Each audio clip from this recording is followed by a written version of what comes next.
Hello बच्चों, क्या हाल चाल। This is OP Gupta, your math mentor on this beautiful channel of yours that is Mathematicia by OP Gupta. तो आज की क्लास में हम लोग मैथ वेरियर टेस्ट नंबर कौन सा करने वाले हैं? मैथ वेरियर टेस्ट नंबर 5 का सॉल्यूशन हम लोग डिस्कस करने वाले हैं, जैसा कि आप यहाँ पर देख पा रहे होंगे। और आज का टॉपिक क्या होने वाला है बच्चों? तो आज का टॉपिक होने वाला है वेक्टर अलजेब्रा। ठीक है ना बच्चों, ये जो टेस्ट सीरीज है ये हमारी मैथ मिशन बुक में से ली गई है और इस टेस्ट का पीडीएफ लिंक आपको इस वीडियो के डिस्क्रिप्शन बॉक्स में भी मिल जाएगा। ठीक है जी, चलिए आगे बढ़ते हैं और फटाफट इस चैनल को सब्सक्राइब करके बेल नोटिफिकेशन प्रेस कर लो। ठीक है बच्चों, और इस वीडियो को लाइक करके अपने सभी क्लासमेट्स को शेयर भी कर दो।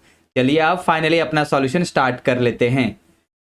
तो ये रहा हमारा टेस्ट नंबर 5 जो कि वेक्टर अलजेब्रा के ऊपर है। यहाँ पर क्वेश्चन 1 से हम अपना सॉल्यूशन शुरू करते हैं।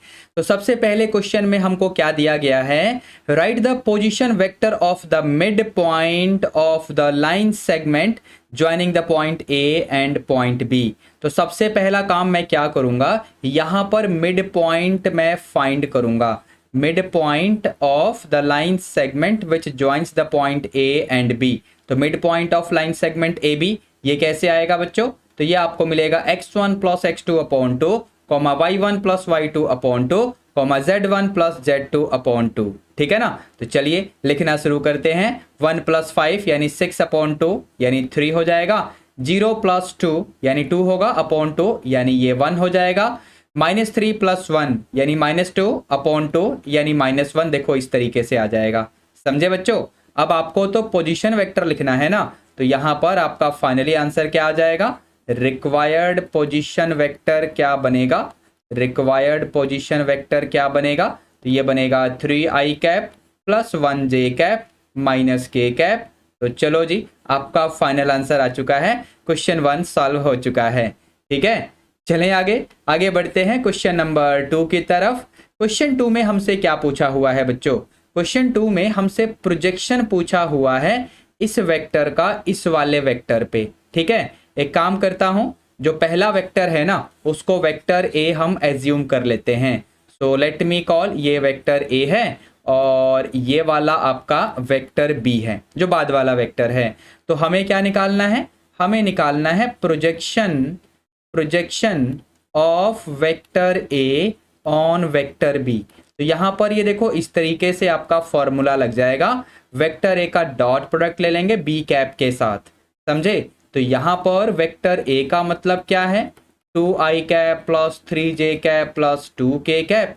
इसका मुझे डॉट प्रोडक्ट लेना पड़ेगा वेक्टर बी के यूनिट वेक्टर के साथ यानी बी कैप के साथ में। तो ये रहा आपका बी कैप। किस तरीके से निकलेगा? वेक्टर बी को इसके मैग्नीट्यूड से हम लोग डिवाइड कर देंगे। तो यहाँ पर वेक्टर बी का मैग्नीट्यूड आप चाहो तो साइड में निकाल लो। तो ये कैसे आने वाला है? 1 square plus 2 square plus 1 square. I cap J cap और के कैप के कोफिशिएंट का स्क्वायर लेकर हम ऐड कर देंगे, पूरे का स्क्वायर रूट ले लेंगे। तो क्या आएगा बच्चों? ये फाइनली आपको मिलेगा √6। तो बस यहाँ पर डिनोमिनेटर में इसको लगा दो। ठीक है, अब यहाँ पर डॉट प्रोडक्ट को फाइंड करते हैं।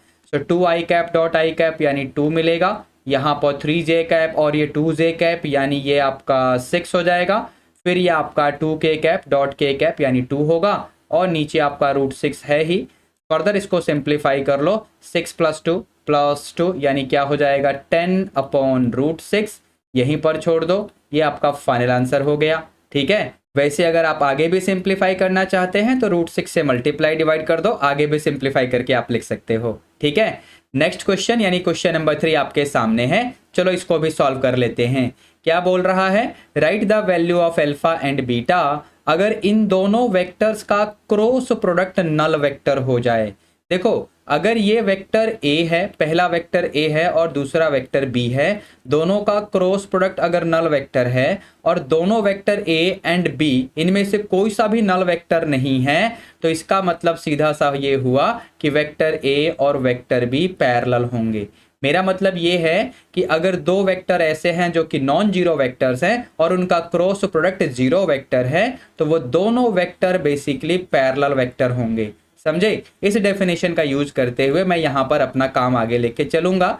मतलब मैं कहूँगा ये जो पहला वेक्टर है जो पहले ब्रैकेट में आपको दिख रहा है, ये जो पहला वेक्टर है ना, ये बेसिकली दूसरे वेक्टर के साथ में पैरेलल होने वाला है। दूसरा वेक्टर ये मैंने लिखना शुरू कर दिया, समझे। अब यहां से मैं क्या कहूंगा कि अगर दो वेक्टर पैरेलल होते हैं ना तो उनके डायरेक्शन रेशोज प्रोपोर्शनल होते हैं बच्चों। तो बस यहां से मैं डायरेक्शन रेशोज लिख लूंगा इस वाले वेक्टर के, यानी 2 6 27, और दूसरे वाले का क्या आएगा डायरेक्शन रेशोज, तो यहां से 1, यहां से अल्फा और यहां से बीटा, इसमें चेक कर लो। बस ये आपके इक्वल हो जाएंगे। मैं रीजन क्या दूंगा, मैं रीजन दूंगा कि the direction ratios of parallel vectors, the direction ratios of parallel vectors are proportional, समझे। ठीक है, तो ये रीजन हम यहां पर दे देंगे और बस आगे चलते हैं जरा। अब यहां से मुझे अल्फा और बीटा निकालना है तो इसको हम कंसीडर कर लेंगे, ठीक है ना।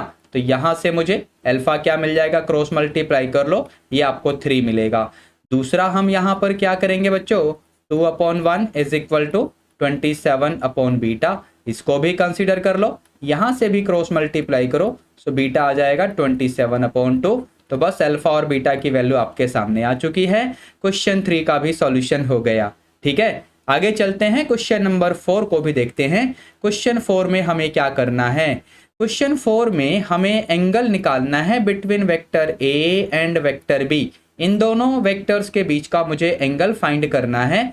यहां पर वेक्टर ए और वेक्टर बी का मैग्नीट्यूड है और ये भी हमें दे रखा है कि ए क्रॉस बी का जो मैग्नीट्यूड है वो इसके इक्वल आएगा। तो एक काम करो ना, यहाँ पर ए क्रॉस बी का जो मैग्नीट्यूड आएगा ना उसको आप कैलकुलेट ही कर लो। तो ये क्या बनने वाला है, बेसिकली अंडर रूट में देखो आई कैप, जे कैप और के कैप के जो भी कोफिशिएंट्स होंगे उनका स्क्वायर लेंगे, सबको ऐड करके अंडर रूट में रख देंगे। तो यहाँ पर ये 9 हो जाएगा 3 का स्क्वायर, यहाँ पर ये 4 2 का स्क्वायर और यहाँ पर ये 36 यानी के कैप के कोफिशिएंट 6 का स्क्वायर।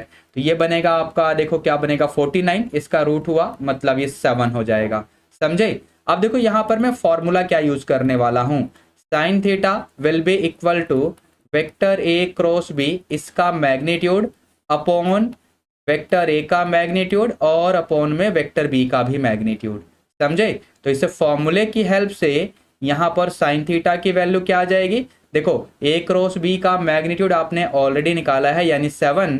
अब यहाँ पर वेक्टर ए का मैग्नीट्यूड क्वेश्चन में गिवन है, वेक्टर बी का मैग्नीट्यूड भी गिवन है, तो यहाँ से आपको साइन थीटा मिल जाएगा 1/2। तो बस इसका मतलब थीटा आ जाएगा 30 डिग्री या π/6। ठीक है, इस तरीके से आपका आंसर आ जाएगा इस क्वेश्चन नंबर 4 का भी। चलें आगे बढ़ते हैं क्वेश्चन नंबर 5 की तरफ। क्वेश्चन 5 में हमें क्या करना है, यहाँ पर एरिया ऑफ अ ट्राइंगल हमें फाइंड करना है जिस ट्राइंगल के वर्टेक्स आपके सामने हैं। तो मैं एज्यूम करूंगा ये वर्टेक्स ए है, ये वर्टेक्स बी है और ये वर्टेक्स सी है। तो यहाँ पर सबसे पहले मैं वेक्टर ए बी लिखूंगा। वेक्टर ए बी क्या बनेगा, O B vector minus O ए वेक्टर, देखो इस तरीके से, ठीक है ना। तो यहाँ से वेक्टर ए बी क्या आ जाएगा आपका, ये बनेगा -2i कैप, यहाँ पर आपका ये 0 जे कैप होने वाला है, चेक कर लो, और ये बनेगा -5 के कैप, इस तरीके से। ठीक है बच्चों, वेक्टर ए बी मिला। अब यहाँ से आप वेक्टर ए सी फाइंड कर लो। तो वेक्टर ए सी क्या आएगा बच्चों, ये रहा पॉइंट सी आपको दिख रहा होगा। तो यहाँ पर 4 - 3 यानी 1i कैप, -3 और ये +1, 1 - 3 यानी माइनस का 2 जे कैप हो जाएगा, 1 - 2 यानी माइनस का के कैप आएगा। ठीक है, अब यहाँ पर मैं क्या निकालूंगा, मैं निकालूंगा vector A B cross vector A C. ठीक है, पहले ये निकाल लो, फॉर्मूला बाद में लिख के बता दूंगा आपको मैं ट्रायंगल का एरिया मैं किस तरीके से निकालने वाला हूँ। तो ये आई कैप, जे कैप, के कैप, यहाँ पर वेक्टर ए बी का मतलब हुआ -2, ये 0 और ये -5। वेक्टर ए सी का मतलब ये 1, ये -2 और ये -1। ठीक है, अब यहाँ से हम क्या करेंगे बच्चों, अब यहाँ से हम लोग इसको फर्दर सिंप्लीफाई करेंगे तो क्या बनेगा, यहाँ पर ये आएगा आपका 0 - 10 आई कैप, इस तरीके से, यानी ये बनेगा -10 आई कैप, फिर लगेगा -j कैप, तो ये क्या बनेगा आपका, ये 2 + 5 यानी -7 जे कैप, और फिर आपका के कैप वाला क्या बनेगा, तो 4 के कैप आ जाएगा। एक बार आप चेक कर लो। ठीक है बच्चों, तो यहाँ पर हम लोगों ने ए बी वेक्टर का क्रॉस प्रोडक्ट निकाल लिया है ए सी वेक्टर के साथ। ठीक है, अब यहाँ पर मुझे निकालना है ट्राइंगल का एरिया। तो area of area of triangle A B C, क्योंकि वर्टेक्स को मैंने ए बी और सी माना था ना, तो इसका एरिया निकालने के लिए आप लोग क्या करेंगे, vector A B cross vector A C, इसका जो मैग्नीट्यूड आएगा इसे आप 1/2 से मल्टीप्लाई कर दो। ठीक है, तो चलो काम शुरू करो। ये रहा 1/2 और चलो जरा मैग्नीट्यूड निकालते हैं। यहाँ पर vector A B cross A C तो मैंने निकाला ही हुआ है, तो ये बनेगा आपका 100 है ना, -10 का स्क्वायर प्लस -7 का स्क्वायर करोगे तो 49 और यहाँ पर 4 का स्क्वायर यानी ये हो जाएगा 16, यानी ये क्या बनेगा बच्चों, ये बनेगा आपका 165 अंडर रूट के अंदर और पूरे के नीचे 2। अब क्योंकि ये आपका एरिया है तो इसे स्क्वायर यूनिट्स में डिक्लेयर करना बिल्कुल मत भूलना। ये फाइनल आंसर आ गया क्वेश्चन नंबर 5 का। ठीक है, आगे चलते हैं, क्वेश्चन नंबर 6 का भी सॉल्यूशन करते हैं। क्वेश्चन 6 में क्या बोला हुआ है, if the sum of two unit vectors is also a unit vector then find the magnitude of their difference. अब यहां पर सबसे पहले इसका सॉल्यूशन करने के लिए मैं वेक्टर ए और वेक्टर बी, दो वेक्टर ऐसे एज्यूम करूंगा कि ये दोनों यूनिट वेक्टर्स हैं। So let vector A and vector B be the unit vectors. ठीक है, सच दैट इन दोनों का जो सम आएगा वो भी यूनिट वेक्टर हो, मतलब उसका मैग्नीट्यूड भी 1 होने वाला है। समझे, यानी यहां पर वेक्टर ए यूनिट वेक्टर है, वेक्टर बी यूनिट वेक्टर है, तो इनका मैग्नीट्यूड तो 1 होगा ही, लेकिन जब a प्लस बी करोगे तो वो भी आपका यूनिट वेक्टर है। आपको फाइंड क्या करना है, बेसिकली आपको फाइंड करना है vector a minus vector b, इसका मैग्नीट्यूड।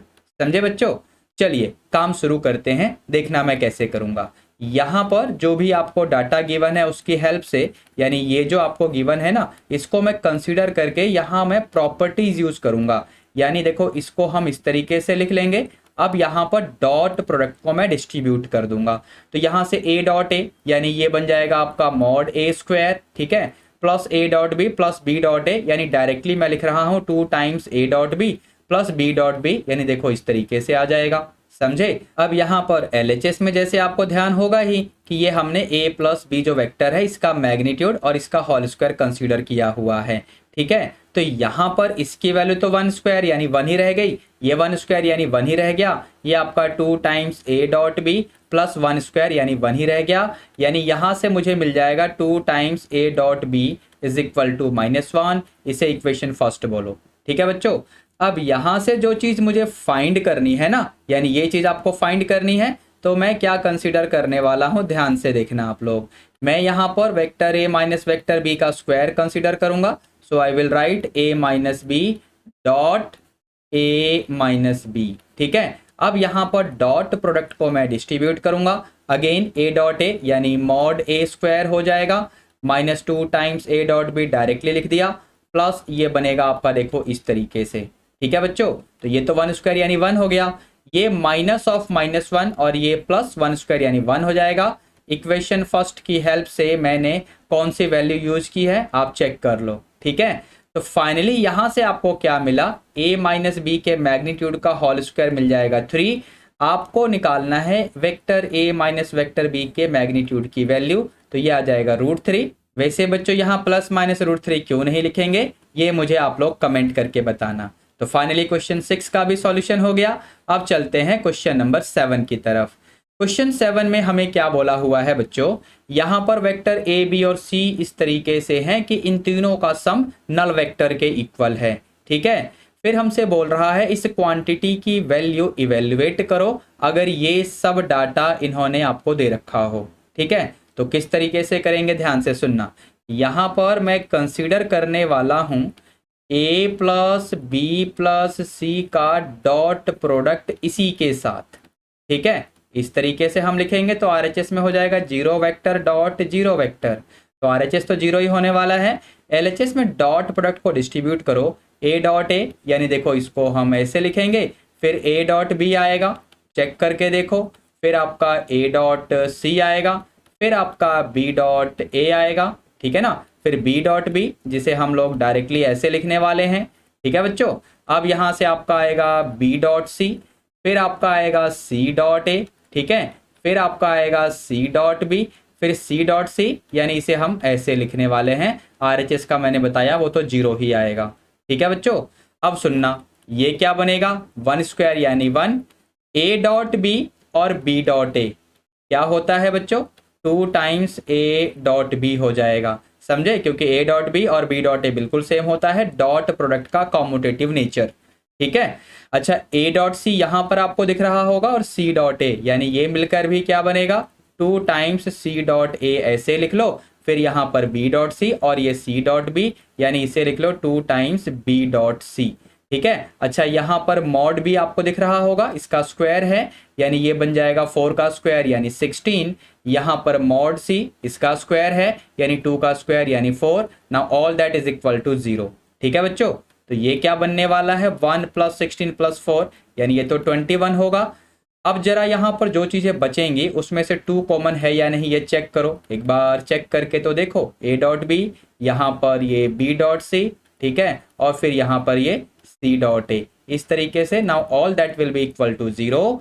अब यहाँ से जो ब्रैकेट वाली क्वांटिटी है ना, इसी को हमारे क्वेश्चन में म्यू से रिप्रेजेंट किया गया है, यहाँ पर देख लो।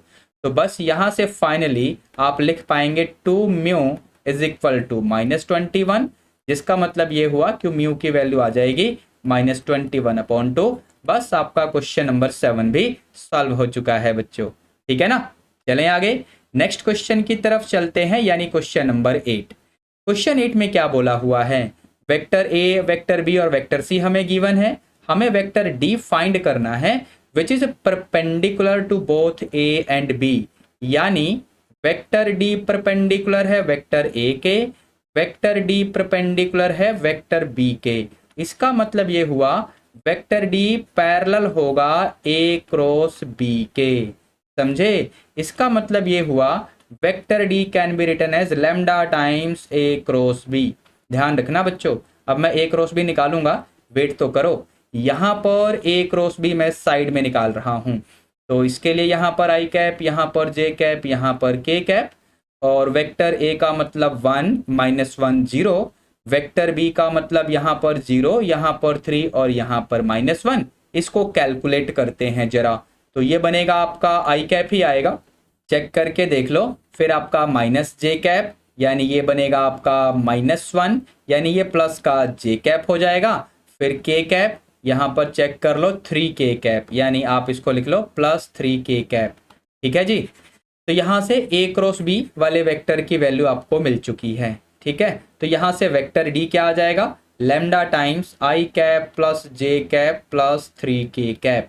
अच्छा, अब क्वेश्चन में इसने एक कंडीशन और दे रखी है कि सी डॉट डी क्या है, तो यूनिटी है, यानी वेक्टर सी का डॉट प्रोडक्ट डी के साथ करोगे तो यूनिटी यानी 1 आएगा।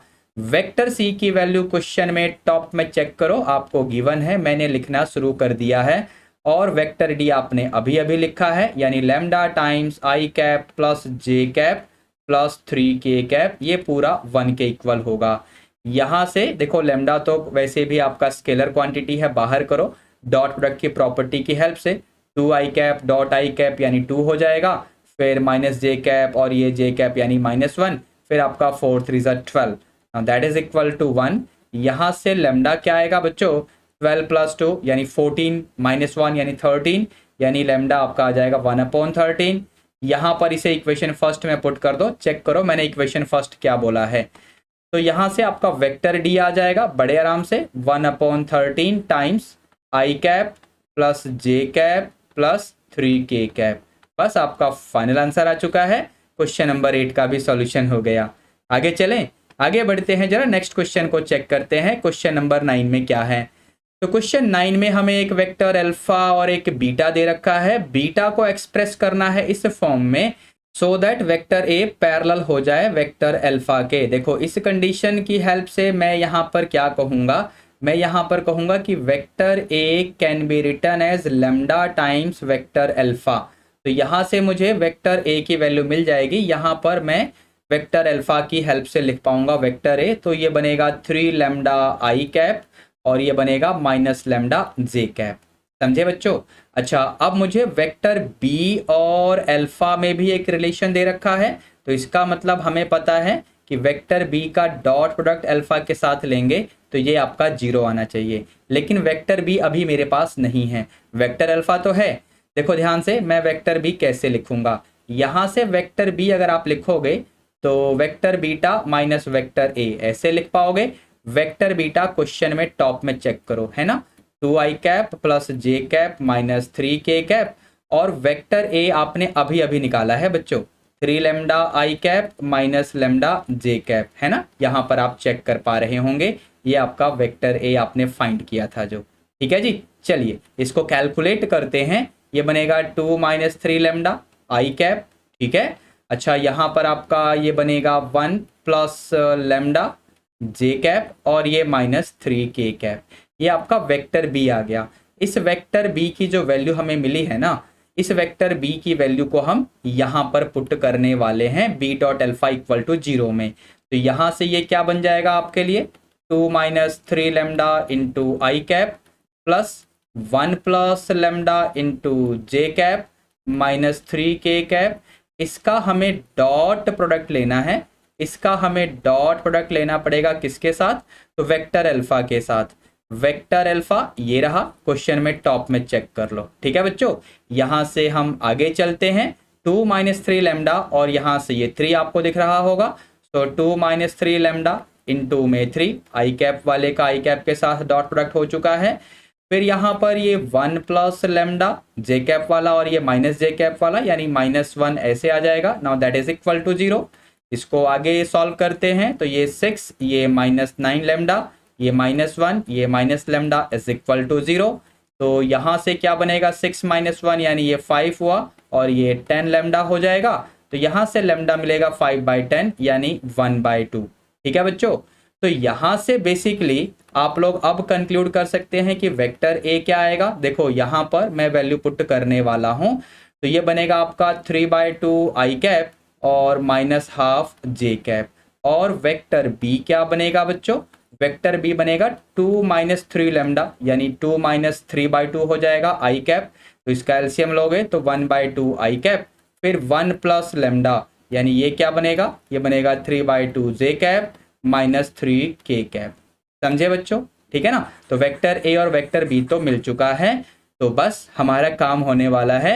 मतलब मैं क्या लिखूंगा, therefore a plus b that means 3/2 I cap minus half J cap plus vector B यानी half I cap plus 3/2 J cap minus 3k cap.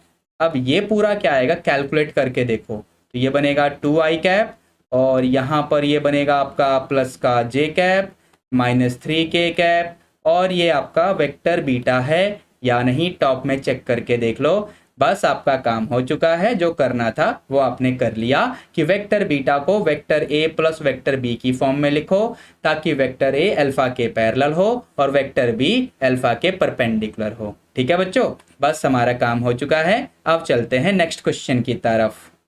तो ये रहा हमारा क्वेश्चन, इसमें क्या बोला हुआ है, श्रुति वॉक्स 4 kilometre towards waste, then 3 kilometer in a direction 30 degree east of north, and then she stops.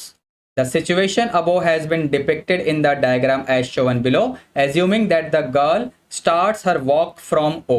यानी ये लड़की पॉइंट O से अपना वॉकिंग स्टार्ट करके 4 किलोमीटर वेस्ट में जाएगी, ठीक है ना, यानी OA की वैल्यू 4 किलोमीटर हो जाएगी। फिर यहाँ से 3 kilometre in a direction 30 degree east of north ऐसे चलेगी, यानी पॉइंट B पे पहुंचेगी और यहाँ स्टॉप होने वाली है। ठीक है ना। चलिए आगे देखते हैं क्वेश्चन में हमें क्या पूछा गया है। In the diagram ON represents the positive Y axis, diagram के अकॉर्डिंग आप चेक करिए, ठीक है ना, एंड नॉर्थ डायरेक्शन, ये सारी बातें डायरेक्शन के लिए लिखी गई हैं, आप पढ़ सकते हैं। देखो OE का मतलब क्या है, पॉजिटिव एक्स एक्सिस और ईस्ट डायरेक्शन, ये यहाँ पर लिखा हुआ है। OW का मतलब क्या है, नेगेटिव एक्स एक्सिस और वेस्ट डायरेक्शन, यहाँ पर आप देख पा रहे होंगे। वेयर एज OS का मतलब है negative Y axis and south direction, ठीक है ना, आपके लिए मैंने पूरा पढ़ भी दिया है। OA का मतलब 4 किलोमीटर, वो तो हमको पहले से ही पता है। AB का मतलब 3 किलोमीटर, वो भी हमको पता है। ठीक है, अब यहाँ पर हमें करना क्या है, यहाँ पर हमें using the information given above answer the following, 2 question है, इनके हमें आंसर लिखने हैं। हमें सबसे पहले वेक्टर AB लिखना है। तो वेक्टर ए बी हम कैसे लिखेंगे, ध्यान से सुनना। यहाँ पर जो डायग्राम है ना, इसकी हेल्प से अगर पॉइंट ए के कोऑर्डिनेट्स तुम लिखने लगो, तो क्योंकि ये नेगेटिव एक्स एक्सिस की तरफ है ना, तो ये बनेगा आपका -4,0। -4 क्यों, देखो नेगेटिव का रीजन तो मैंने दे दिया क्योंकि नेगेटिव एक्स एक्सिस की तरफ है, लेकिन 4 क्यों, क्योंकि ओ ए का मतलब 4 है, यहाँ पर आप चेक करके देखो, है ना। लेकिन अब मुझे पॉइंट बी का कोऑर्डिनेट भी निकालना होगा, तो वो हम कैसे निकालेंगे। देखो यहाँ पर हम ट्रिग्नोमेट्री यूज करने वाले हैं। ये वाला एंगल 30 डिग्री आपको दिख रहा है ना, ये एंगल आपको 30 डिग्री दिख रहा है बच्चों, ठीक है ना। तो यहाँ पर ये वाला एंगल हो जाएगा 60 डिग्री, समझे। अब ये एंगल 60 डिग्री होगा, तो मैं यहाँ पर ट्राइंगल कंसीडर करने वाला हूँ, राइट एंगल ट्राइंगल AMB, ठीक है। अब इस ट्राइंगल में मैं बेसिकली AM और BM निकालने वाला हूँ। तो सबसे पहले मैं AM की बात कर लेता हूँ, तो AM upon AB, AM upon AB यानी बेस अपॉन हाइपोटेनियस, तो क्या बनेगा, कॉस ऑफ एंगल, एंगल तो यहाँ 60 डिग्री है। AM तो मुझे पता ही नहीं है, AB हमको पता है, देखो यहाँ पर आपको दे रखा है 3 किलोमीटर, तो क्रॉस मल्टीप्लाई करोगे तो AB यानी 3 इंटू कॉस 60। अब कॉस 60 की वैल्यू होती है 1/2, यानी ये मिल गया 3/2, समझे। तो यहाँ से लेकर यहाँ तक ये वैल्यू आपको पता चल गई है 3/2, तो इसका मतलब ये भी आपको पता चल जाएगा, समझे। यानी यहाँ पर आपको OM बड़े आराम से मिलेगा। OM लेंथ लिख रहा हूं मैं, समझे, लेंथ लिख रहा हूं, फिर से रिपीट कर रहा हूं, तो लेंथ कभी नेगेटिव नहीं आता है। तो यहाँ पर ये बनेगा OA माइनस AM, समझे, यानी 4 - 3/2 क्या आ जाएगा आपका, ये 5/2। क्लियर है बच्चों। तो यहाँ से वैसे अगर आप पॉइंट M के कोऑर्डिनेट्स लिखोगे ना, तो -5/2, 0 आएगा। तो वो माइनस क्यों आएगा, क्योंकि नेगेटिव एक्स एक्सिस की तरफ है। लेकिन फिलहाल मैंने बोला ना कि मैं ये OM लेंथ लिख रहा हूं, इसलिए 5/2 ही लिखना है। क्लियर है जी, इतनी बात समझ में आ गई आप लोगों को। अब यहां से मुझे BM भी फाइंड करना है इसी ट्राइंगल की हेल्प से। तो यहां से आप चेक करो, BM अपॉन AB करो, है ना। BM अपॉन AB करोगे तो क्या हो जाएगा, परपेंडिकुलर अपॉन हाइपोटेनियस, यानी साइन ऑफ एंगल, एंगल यहाँ 60 डिग्री है। BM क्या आ जाएगा यहाँ से, AB यानी 3 और साइन 60 यानी √3/2, इस तरीके से। तो बस यहाँ से आपको पॉइंट B के कोऑर्डिनेट्स क्या मिलेंगे, OM की वैल्यू यहाँ पर मैं निकाल चुका हूँ -5/2, और MB या BM की वैल्यू है 3√3/2, ये आपका पॉइंट B आ गया। अब फर्स्ट पार्ट में आपको लिखना है वेक्टर AB। तो वेक्टर AB कैसे लिखोगे, OB vector minus OA vector, समझे। OB वेक्टर कैसे लिखोगे, OB वेक्टर आएगा -5/2 i cap plus 3√3/2 j cap minus, अब OA वेक्टर कैसे लिखोगे, -4 i cap plus 0 j cap, लिखने की जरूरत नहीं है, इसको हम कैलकुलेट कर लेते हैं जरा, ये क्या आने वाला है। तो ये बनेगा आपका प्लस का 4 i कैप, तो 4 i cap minus 5/2 i cap यहाँ पर आपको दिख रहा होगा, मतलब 4 2 8 -5 यानी 3/2 i cap plus 3√3/2 j cap. तो इस तरीके से आपका फाइनल आंसर आ जाएगा। फर्स्ट पार्ट का सॉल्यूशन आपके सामने है, ठीक है जी। अब जरा सेकंड पार्ट में क्या पूछा है, इसको भी देख लेते हैं। तो सेकंड पार्ट में हमसे कह रहा है what is the area of triangle OAB। तो चलो जरा ट्राइंगल OAB को लोकेट तो कर लो पहले। सो OAB यहाँ पर आपको ट्राइंगल दिख रहा होगा। अब इसका एरिया निकालने के लिए सबसे पहले मैं वेक्टर OA लिखूंगा। तो वेक्टर OA तो बड़े आराम से मिलेगा -4 i कैप, ठीक है। OA वेक्टर मिल चुका है, अब मैं लिखूंगा OB वेक्टर। तो OB वेक्टर क्या आने वाला है बच्चों, OB वेक्टर भी बड़े आराम से आ जाएगा -5/2 i cap plus 3√3/2 j cap, ठीक है ना।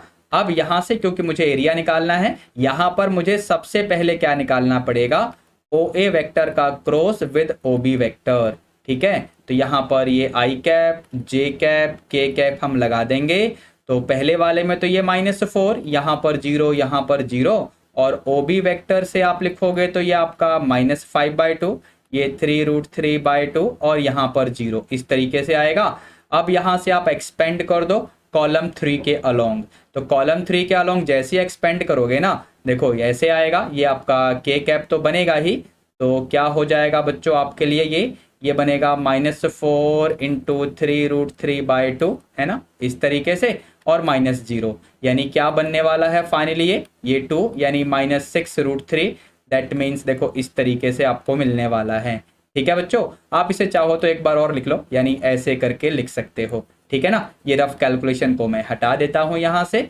तो इस तरीके से आपको cross product of these two vectors की वैल्यू मिल चुकी है। Now it is turn to find the area of triangle OAB। इसके लिए हम क्या करेंगे, 1/2 times OA vector cross OB vector, इसका मैग्नीट्यूड। ठीक है ना, चलिए तो यहां से 1/2 तो है ही, इसका अगर मैं मैग्नीट्यूड निकालने जाऊंगा सो अंडर रूट में क्या आने वाला है, देखो आई कैप जे कैप के कोफिशिएंट नहीं दिख रहे हैं, मतलब उनकी वैल्यू तो 0 है। तो 0² + 0² यानी 0 ही रह जाएगा वो तो दैट मीन्स हमको क्या मिलने वाला है, 0 + 0 प्लस -6√3 का होल स्क्वायर, इस तरीके से हमें मिल जाएगा। नेक्स्ट लाइन में हम लोग क्या करेंगे, ये 1/2 और यहाँ से आपका क्या आने वाला है 6√3 का होल स्क्वायर, यानी 36 × 3, 36 × 3 का रूट, यानी ये बनेगा 6√3। फाइनली आपका आंसर आ जाएगा 3√3 स्क्वायर यूनिट्स, क्योंकि एरिया है तो स्क्वायर यूनिट्स में डिक्लेयर तो करना ही पड़ेगा। तो बस हमारा सेकंड पार्ट का भी आंसर आ गया। तो फर्स्ट पार्ट का आंसर भी आ चुका है, सेकंड पार्ट का भी आंसर आ चुका है। यानी ये जो क्वेश्चन था आपके सामने, बहुत ही प्यारा सा केस स्टडी क्वेश्चन, इसका सॉल्यूशन आप लोगों ने कंप्लीट कर लिया है। अब हम मिलेंगे नेक्स्ट लेक्चर में अगले टेस्ट के सॉल्यूशन के साथ। तो बस बच्चों, अब इससे पहले कि मैं आज का सेशन वाइंड अप करूं, इस चैनल को फटाफट सब्सक्राइब करके बेल नोटिफिकेशन प्रेस कर लो और इस वीडियो को लाइक करके अपने सभी क्लासमेट्स और फ्रेंड्स को भी शेयर कर दो। चलिए बच्चों, मिलते हैं नेक्स्ट लेक्चर में। Till then, be good, take care, all the best, thank you.